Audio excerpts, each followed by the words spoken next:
ఈ కీనారకాయలు ఉప్పు కారం వేసుకుని తింటే ఎలా ఉంటుందో ఒకసారి ఊహించుకోండి. మా కోవిడ్ వాళ్ళు ఒక పని మీద పంపిస్తే ఆ పని చేయకుండా మేము కీనారకాయల కోసం వేరే కోవిడ్ వాళ్ళ ఇంట్లోకి దొంగతనాన్ని పోయాము. ఈ ఇంటి చుట్టూ పార్కింగ్ లో 4-5 కీనారకాయ చెట్లు అయితే ఉన్నాయి, బీభత్సంగా కాస్తున్నాయి. ఆ కోవిడ్ వాళ్ళు నన్ను పట్టుకొని చెట్టు కట్టేక ముందే 2 దోశలు కీనారకాయలు పట్టుకొని రూమ్ అయితే వచ్చేసాం. ఈ ముఠాలుగాడ ఏంటారా రేగ్గాయలను పట్టుకొని కీనారకాయలు అనుకుంటున్నారేమో. అరబిక్ లో రేగ్గాయలు వచ్చేసి కీనారకాయలు అంటారు అనమాట. అసలు ఒక్క కాయ కూడా పుల్లగా లేదు, చాలా తీగా ఉన్నాయి. తీగా ఉన్నా పుల్లగా ఉన్నా ఉప్పు కారం వేసుకొని తింటా ఉంటే ఆ టేస్ట్ వేరే లెవెల్లో ఉంటాయి రేగ్గాయలు. ఇంట్లో పనిచేసి అక్కకు ఫోన్ చేస్తే మిరపడు లేదు, ఉప్పు ఒకటే ఉందని చెప్పి తీసుకొని వచ్చి ఇచ్చిపోయింది. ఇది మాకు రాత్రి భోజనంలోకి ఇచ్చిన పచ్చిమిరకాయలు తొక్క అనమాట. చాలా కారంగా ఉన్నది. మిరపడు లేదు కదా అని చెప్పి దానికి తోడు ఇదేసి ఆ రెండింటిని మిక్స్ చేసి నోట్లో తీసి అలా పెడతా ఉంటే అబ్బబ్బబ్బబ్బ నోట్లో నరాలు చిట్లిపోతున్నాయి.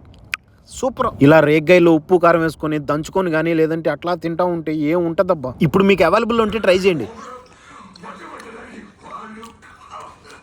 నా ఫేస్ చూస్తుంటేనే మీకు అర్థమైపోతుంది. ఆ ఘాటు చెవుల్లోంచి ముక్కల్లోంచి నోట్లోంచి కాకుండా కింద చిటికినెల నరం దగ్గర స్టార్ట్ అయ్యి నవరంధ్రాల నుంచి బయటకు వచ్చి ఇలా మీరు ట్రై చేసి ఉంటే టేస్ట్ ఎలా ఉంటుందో కామెంట్ చేసి ప్లీజ్ లైక్ అండ్ సబ్స్క్రైబ్.